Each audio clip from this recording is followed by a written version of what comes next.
This is Asian Insider, and I'm Nirmal Ghosh.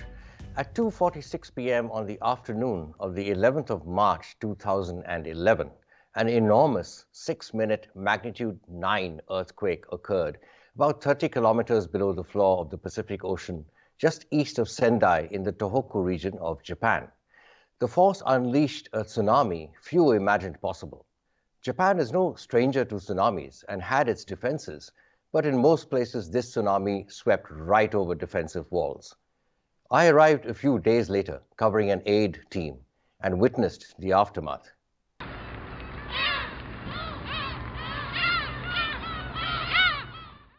The tsunami had killed close to 20,000 people. And there was one difference from other natural disasters we have known in our lifetimes.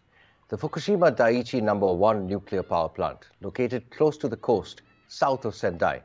The reactors shut down automatically, but waves damaged backup generators, cooling systems failed, one thing led to another, and there was a massive explosion and radiation blast that contaminated the air, land, and water for miles around. 10 years later, there has been some recovery, but the incident showed just what a nuclear disaster does. More than 35,000 people are still in evacuation centers. It is estimated that decommissioning the plant will take 30 to 40 years. To talk about the cost and the lessons on the 10th anniversary of this disaster, we have on the line from Nagasaki, Dr. Tatsujiro Suzuki, specially appointed fellow at the Japan Center for Economic Research, and among many other things, a professor at the Research Center for Nuclear Weapons Abolition at Nagasaki University. And joining us from Tokyo is Straits Times Japan correspondent Walter Sim. Thank you very much, gentlemen, for joining us today. So Walter, let me start with you. You have been writing about the anniversary of this awful disaster. What is the prevailing view of the Fukushima disaster in Japan? I see opinion polls showing persistent negative views of nuclear power. Can you give us a rundown on the thinking in Japan on the future of energy? Sure.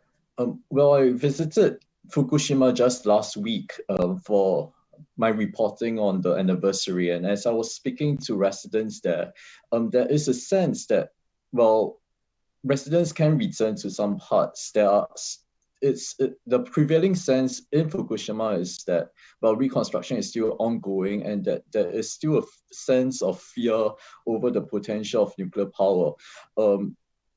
Radioactive soil decontamination is still ongoing. There are still massive black bags all over Fukushima, especially close to the nuclear plant in the towns of Okuma, Futaba, and Tomioka. And so there is still a sense of pain, there's still a sense of hurt, and as Fukushima tries to recover from what has been one of the world's worst nuclear disasters ever. And so it's not just in Fukushima. Across the country, news reports recount and replay the terrible, terrible incidents of March 11, and that has added to public opposition towards nuclear power. And so I think there is a general push whilst against nuclear power and towards more renewable energy as Japan strives to achieve a net zero carbon emission goal by 2050.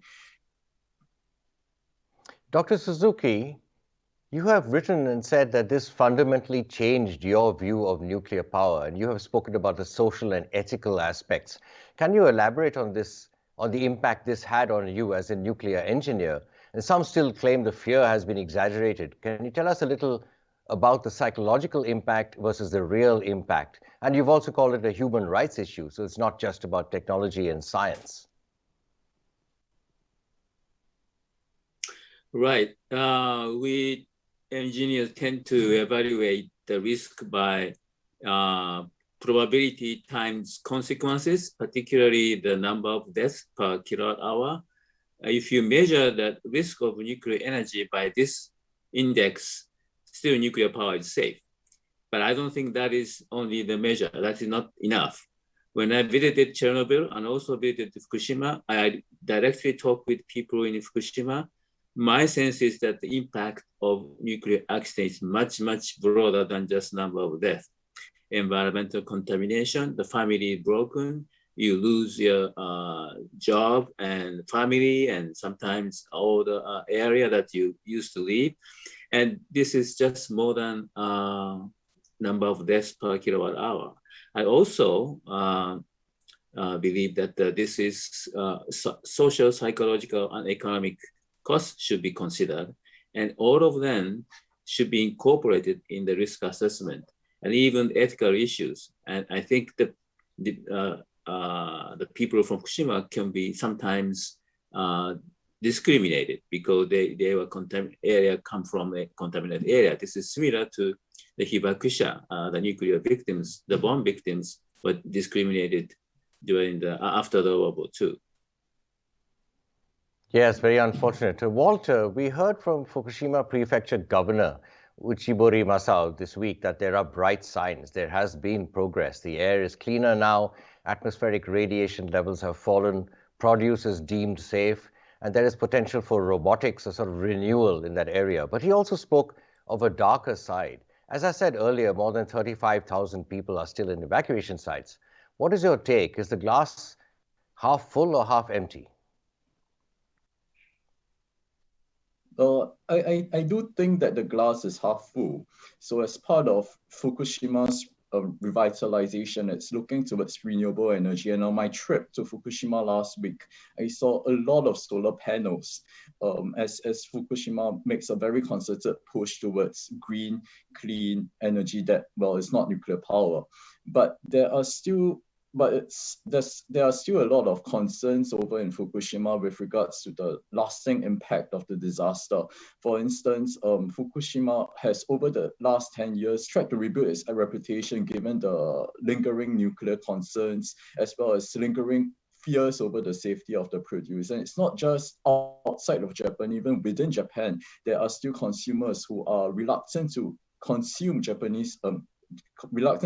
Fukushima produce because of some doubt over whether the official data can be trusted. And I think this also stems from the crisis mismanagement at the time of the disaster, which has led to a lot of doubt, a lot of concerns over whether the information that's being fed to the public is true or not. And it's with this backdrop that the government's plan or the government's proposal to release contaminated well-treated water that to remove all radioactive particles, except the isotope tritium, which is regarded as relatively harmless in the grand scheme of things, into the ocean.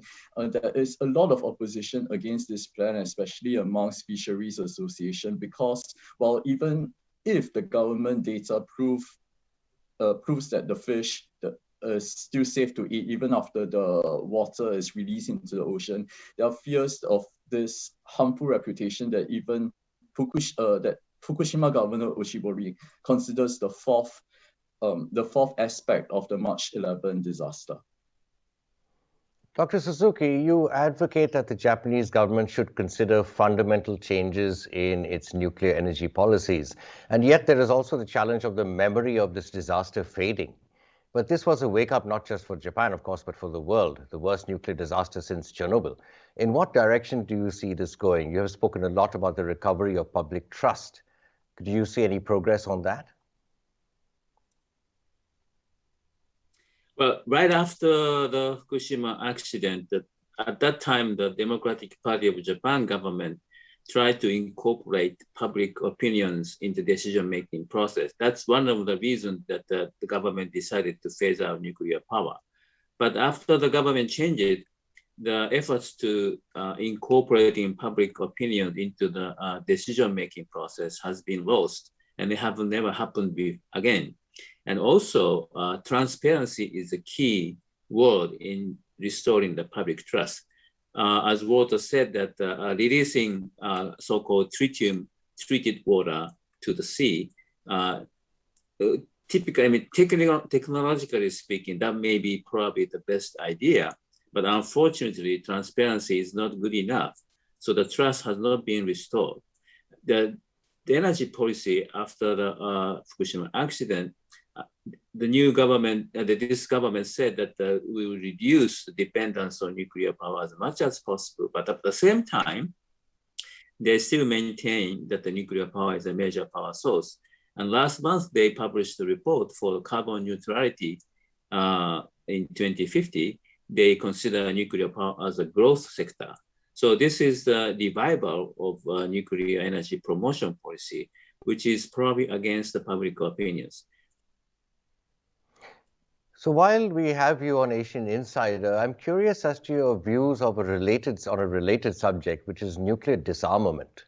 And you've written about this as well and spoken about this as well. And we have seen a lot of, over the last couple of years, over the last 4 years, we saw the sort of détente between US and North Korea, which is in your neighborhood, really. And it didn't get anywhere. And now we have a new administration in Washington and so forth.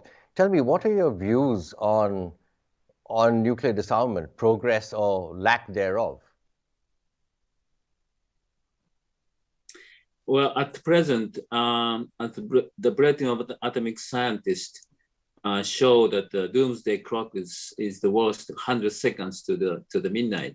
And it means that the risk of nuclear war is probably the highest in the post-war world.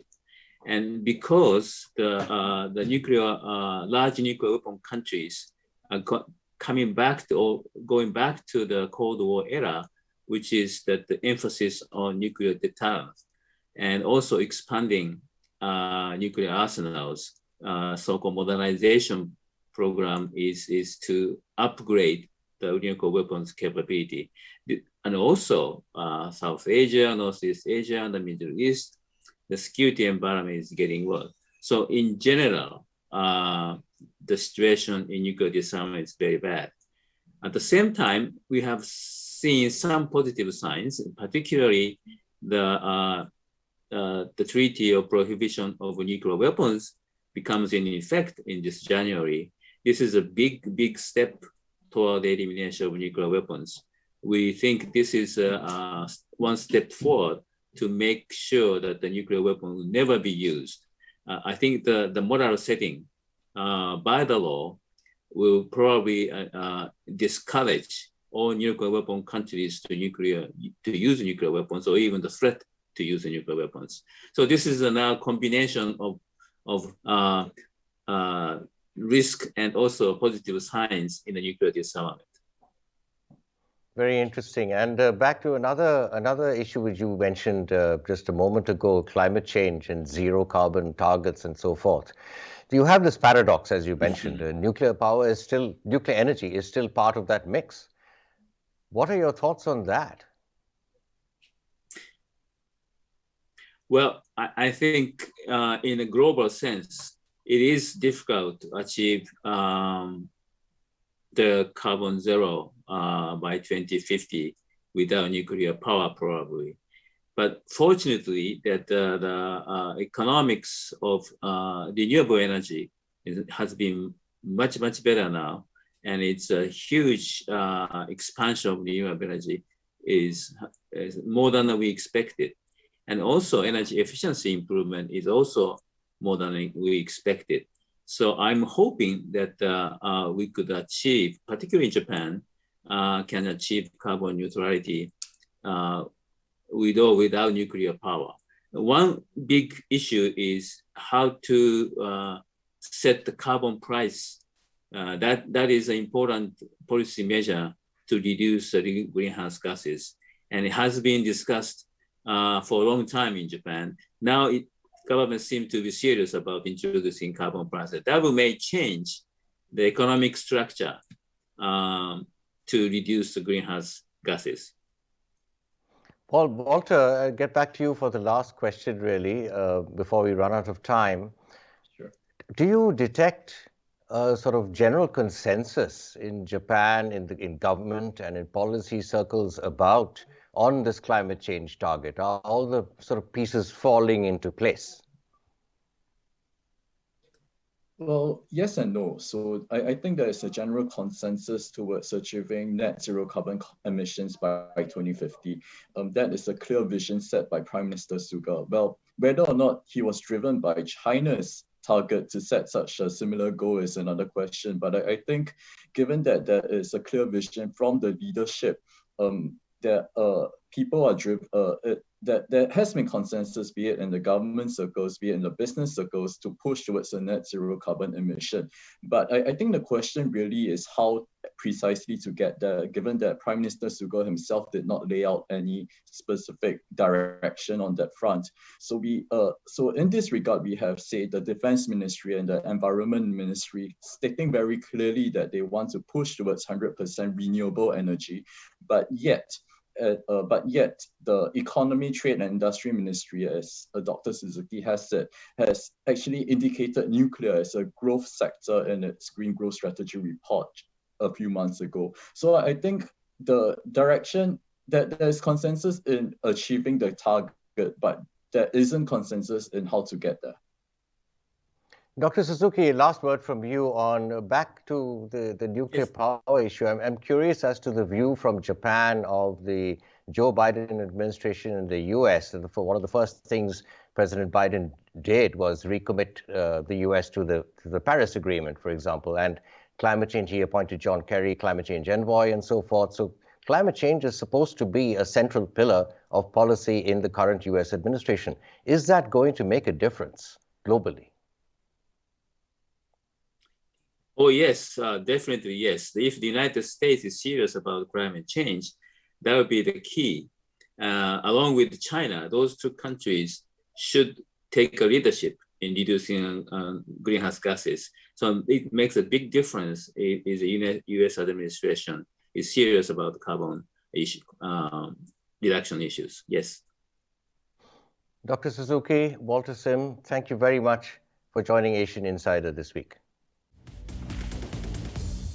Like the 1986 Chernobyl disaster, the Fukushima nuclear disaster will haunt not just the people directly affected, but policy planners, energy policy planners globally for decades to come. For Asian Insider on the 10th anniversary of the Fukushima nuclear disaster, I'm Nirbal Ghosh.